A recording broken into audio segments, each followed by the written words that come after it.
फिर से आप सभी का स्वागत है हिंदी साहित्य में।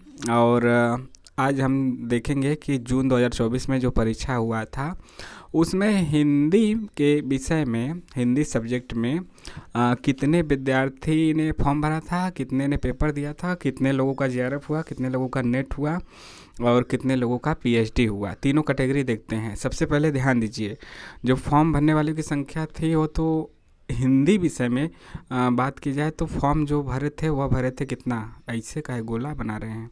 ऐसे देखिए, रजिस्टर कैंडिडेट उन्हें कहा जाता है। 87,936 लोगों ने फॉर्म भरा था। ठीक है, और यह आपके रिजल्ट पे दिया रहता है। जिन्होंने पेपर दिया होगा वो जानते होंगे, देख सकते हैं।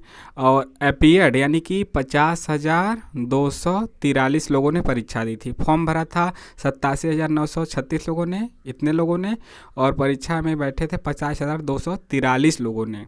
तो यहाँ करीब करीब कह सकते हैं कि 37,000 लोगों ने परीक्षा छोड़ दी। 37,000 लोगों ने, यानी कि 60% लोग ही परीक्षा यहाँ दिए, लगभग 60% लोग। तो कितने लोगों ने परीक्षा दी? 50,243 लोगों ने। मोटी मोटा मान के चला जाए तो, यानी राउंड फिगर में 50,243 लोगों ने परीक्षा दिया। तो ठीक है, इसमें से कितने लोगों का अलग अलग, हालांकि यह वीडियो में हमने एक बताया था, फिर से हमें लगा कि हिंदी विषय का यहाँ से अलग से बताना चाहिए। तो कैटेगरी वाइज यहाँ पे आइए देखते हैं। जेआरएफ से शुरू करते हैं। जेआरएफ बीच में है। देखिए, जेआरएफ की बात की जाए तो जनरल में 132 लोगों का जेआरएफ हुआ। ईडब्ल्यूएस में 56 लोगों का जेआरएफ हुआ। कितने कितने लोगों में से? 50,000 में से। आप ध्यान रखिए, 50,000 लोग परीक्षा दिए थे। इस बार भी वहीं 50 के आसपास है।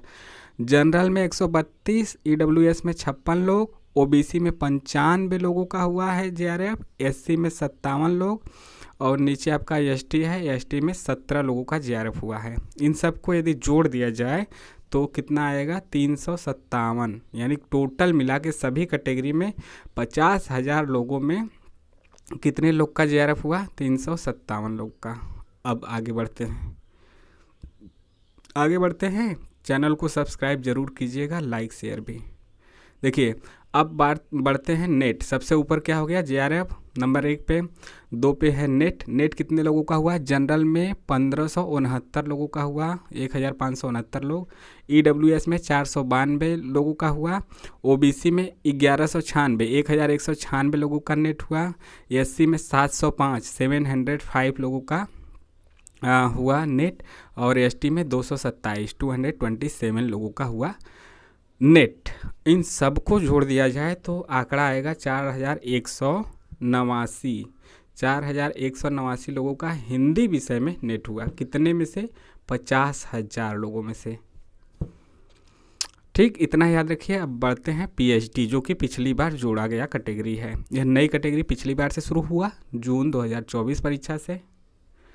ठीक है, तो इसमें जनरल में पीएचडी हुआ 3,513 लोगों का, ईडब्ल्यूएस में 995 लोगों का, ओबीसी में 2,435 लोगों का, एससी में 1,461 लोगों का, और एसटी में 459 लोगों का। इन सब को जोड़ दिया जाए तो जो आंकड़ा आता है 8,863 लोगों का आता है पीएचडी का। जेआरएफ का हमने कितना बताया? 357। या जे से जेआरएफ है, पी से पीएचडी है। और यहाँ पे हम बताते हैं नेट का कितना हमने बताया? 4,189 यहाँ पे नेट। तो 50,000 में से 4,189 का नेट, ठीक है, और 357 का जेआरएफ, उसके बाद पीएचडी 8,863 लोगों का हिंदी में हुआ। तो इस प्रकार से आप देख सकते हैं। और परसेंट की बात की जाए तो यह 50,000 में जेआरएफ जो हुए हैं वह कितना परसेंट है? 1% भी नहीं है। वैसे 1% पास करने के लिए दिया जाता है कि 6% नेट होंगे, 1% जेआरएफ होगा, लेकिन यहाँ पे कितना है? 0.72% जेआरएफ है। नेट हालांकि आपके 8% के आसपास है, 8%, 7%, 7 पॉइंट कुछ, तो 8% है। जो बॉर्डर पे बच्चे रहते हैं उन सबको लेना रहता है, तो 8% यानी कि कुछ ज़्यादा बढ़ जाता है और कुछ ज़्यादा रहता है। इधर कम जेआरएफ कम किए हैं, जेआरएफ कम किया है, नेट थोड़ा सा बढ़ा है, मतलब वो तो रहता ही है राउंड फिगर में। जैसे मान लीजिए कि कट ऑफ जितने पे भी बनाएंगे 170 पे बनाए तो 170 पे जितने भी बच्चे होंगे, ऐसा नहीं कि एक ही लोगों का आया है, 2 लोग 10 लोग, बहुत सारे बच्चे रहते हैं, तो जिनका जिनका भी इतना रहेगा कट ऑफ जितने पे बनेगा, मान लीजिए 170 पे, तो सबको लेना पड़ता है, इसलिए थोड़ा सा इसमें बढ़ जाता है। जेआरएफ घटाया है। और पीएचडी में बस पीएचडी 1 साल की वैलिडिटी है, और पीएचडी में एडमिशन लेने के लिए बस यह एलिजिबिलिटी है। असिस्टेंट प्रोफेसर की एलिजिबिलिटी लाइफ टाइम के लिए तो नेट का है, और नेट के थ्रू आप पीएचडी में एडमिशन लेना चाहते हैं तो वह भी वैलिडिटी 1 साल है। जेआरएफ हो जाएगा तो 3 साल तक वैलिडिटी है एडमिशन लेने के लिए पीएचडी में। बाकी असिस्टेंट प्रोफेसर के लिए तो लाइफ टाइम रहेगा, यानी आप नेट हैं और जेआरएफ हैं तो आपकी वैलिडिटी लाइफ टाइम रहेगी यहाँ पे, ठीक है, असिस्टेंट प्रोफेसर की वैकेंसी के लिए। और पीएचडी में एडमिशन लेने के लिए और आपका जो स्कॉलरशिप मिलेगा उसके लिए 3 साल के अंदर आपको पीएचडी में एडमिशन लेना होगा, नेट में 1 साल के अंदर लेना होगा। पीएचडी में आपको 1 साल के अंदर इसमें भी एडमिशन लेना होगा, और इसमें जेआरएफ में आपको स्कॉलरशिप मिलेगी। नेट में भी कहीं कहीं मिलता है 10-12 हज़ार, और पीएचडी में नहीं मिलता है। पीएचडी में तो नई कैटेगरी आई है तो कहीं कहीं मिल भी जाता है, हालांकि नेट में कहीं कहीं मिलता है तो ठीक है, जेआरएफ में तो मिलेगा ही। पीएचडी में आपके यूनिवर्सिटी के ऊपर है कि आपको देते हैं कि नहीं, ज़्यादातर इसमें नहीं ही मिलता है, ऐसा मान के चलिए। नेट में आपको संभावना रहती है कि बहुत से जगहों पे दिया जाता है, ठीक है। तो यह आपके सामने रहा, इसीलिए सभी लोग चाहते हैं कि जेआरएफ ना भी हो, क्योंकि इतने कम लोगों का होता जा रहा है, तो उसमें कंपटीशन भी बहुत हो, तो कम से कम नेट हो जाए ताकि वह असिस्टेंट प्रोफेसर की वैकेंसी के लिए एलिजिबल हो जाए। तो यह जानकारी आपके सामने रही कि हिंदी विषय में general, EWS, OBC, SC, ST category wise कितने लोगों का जेआरएफ हुआ, कितने लोगों का नेट हुआ, कितने लोगों का पीएचडी हुआ।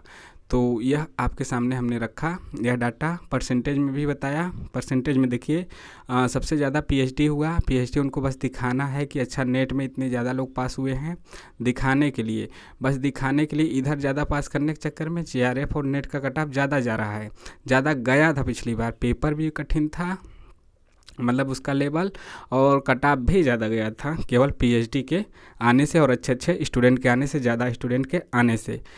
जेआरएफ हुए थे 0.7% हिंदी में, नेट हुए थे 8%, और पीएचडी हुए थे कितने, 17% बच्चे। सबसे ज़्यादा 17% इसी में, 17% इसी में हुए हैं, ठीक है।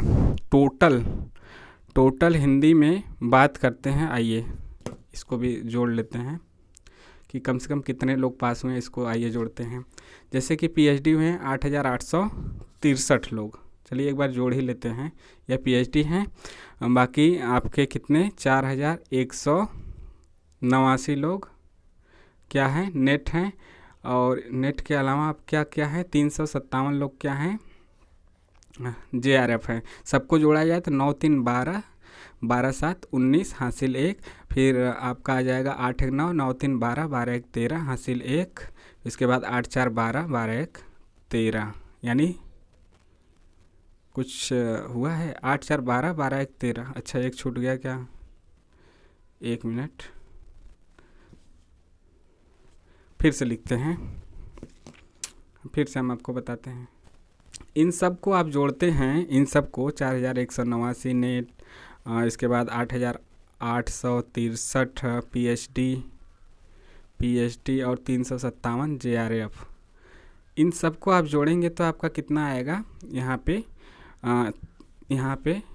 कितना आएगा, 13,409। यहाँ पे हम कैलकुलेटर से जोड़ देते हैं ताकि कोई गलती ना हो, ठीक है। वैसे आप जोड़ ही सकते हैं, 9 3 12 7 19 हासिल 1, 8 6 14 5 19 1 20 हासिल 2, और 8 1 9 3 12 2 14 हासिल 1, 8 4 12 1 13, 13,409। तो कितना है, 13,409 लोगों का पूरा हुआ, लेकिन इसी में से कितना है, 8,863। केवल नेट और जेआरएफ की बात की जाए तो कितना हुआ, 4,189। पीएचडी को छोड़ दीजिए, पीएचडी सबको करना भी नहीं, पीएचडी सबका होगा भी नहीं।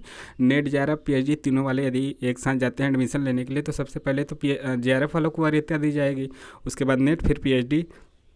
तो सबका होगा भी नहीं, बस यह एक लॉलीपॉप दे दिया गया है आपको। इसीलिए सब लोग चाहते हैं कम से कम नेट हो जाए, नेट JRF नहीं हो रहा है तो नेट हो जाए ताकि एलिजिबल हो जाए।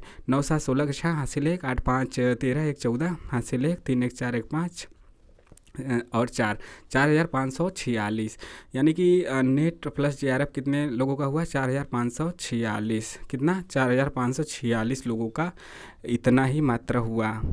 कितने में से? 50,000 में से, याद रखिए। कितने में से? 50,000 में से, याद रखिए। 4,546 यानी 45 46, 50,000 में से मोटी मोटा कितना? 4,500। 50,000 में से 4,500 नेट और JRF हुआ। तो यह आपके सामने जानकारी रही हिंदी की। आपको कैसा लगा ज़रूर बताइए, और यह आपके लिए यूजफुल रहा होगा एक डाटा एनालिसिस के तौर पे कि आखिर पिछली बार कितना हुआ था, इस बार कितना होगा, और कितनी संभावना हमारी बन रही है। यह जानकारी आपके लिए ज़रूर फ़ायदेमंद साबित होगी। चैनल को लाइक शेयर और सब्सक्राइब ज़रूर कीजिए और लोगों से भी कराइए। मिलते हैं नेक्स्ट वीडियो में। जय हिंद, महत्वपूर्ण जानकारियों के साथ।